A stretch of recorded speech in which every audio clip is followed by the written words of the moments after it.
కాకినాడ జిల్లా ఏలేరు సాగునీటి సంఘం ఎన్నికలు వివాదాస్పదంగా మారాయి. ఒక కమిటీ చైర్మన్గా పిఠాపురం నియోజకవర్గానికి చెందిన జనసేన నేత ఆది విష్ణు ఎన్నికయ్యాడు. ఆయనపై గతంలో 3 క్రిమినల్ కేసులు ఉన్నాయి. గతంలో పలుమార్లు రేషన్ బియ్యం అక్రమ రవాణా చేస్తూ పట్టుబడ్డాడు.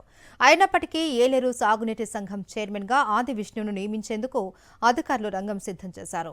రేషన్ బియ్యం అక్రమంగా రవాణా చేసే ఆది విష్ణుని సాగునీటి సంఘం అధ్యక్షుడిగా ఎన్నుకోవడంపై విమర్శలు వెల్లువెత్తుతున్నాయి.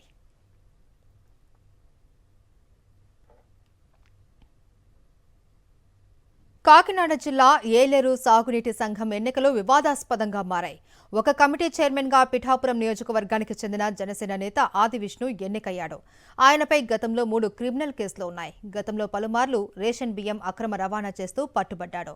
అయినప్పటికీ ఏలేరు సాగునీటి సంఘం చైర్మన్గా ఆది విష్ణును నియమించేందుకు అధికారులు రంగం సిద్ధం చేశారు.